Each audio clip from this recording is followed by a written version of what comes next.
കട്ടിപ്പൂടി കട്ടിപ്പൂടിടാ കണ്ണാല. പിണറായി ഭരിക്കാനും മോദി ഭരിക്കാനായിട്ട് അവനെ ഒന്നും നമ്മൾ എലക്ട് ചെയ്തിട്ടില്ല.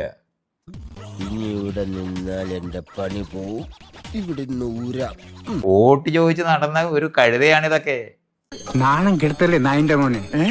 ആ മോദിയൊക്കെ വരുന്ന കണ്ട നമ്മളിങ്ങനെ അന്തം വെട്ടും. കൂളിംഗ് ഗ്ലാസും വെച്ച് വേഷവും കെട്ടി മുൻവശത്തും പുറവശത്തും പോലീസുമായിട്ട്. പ്ലീസ്, ഒരു പൊതുപ്രവർത്തനം പരസ്യമായി അധിക്ഷേപിക്കരുത്. വോട്ട് ചോദിച്ച് നടന്ന ഒരു കഴുതയാണിതൊക്കെ.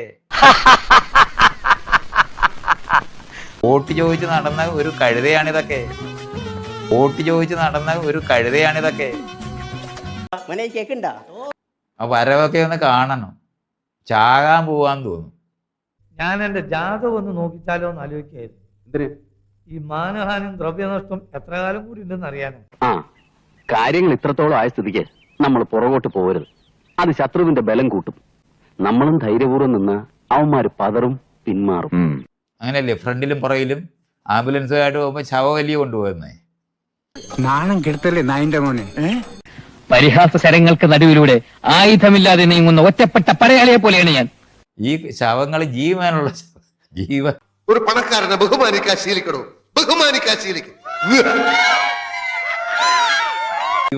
ജീവനുള്ള ശവങ്ങളാണ് ഈ നടക്കുന്നത്. ആണ്ട ബാധ കൊണ്ടേ പോവും. ഇതാണ് വിവരക്കേട്. ഈ വിവരം കെട്ടവന്മാര്, ഈ ഭരണക്കാരെന്ന് പറയുന്നവർക്ക് ഞാൻ ഈ പറയുന്ന, ഇനി നമ്മൾ തമ്മിൽ പരസ്പരം പാരവപ്പൊന്നും വേണ്ട. നമുക്ക് നല്ല നിലയിൽ പോകാം.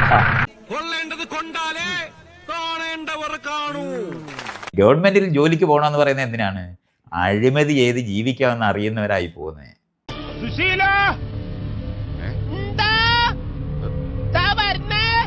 എല്ലാരും വിളിച്ചു.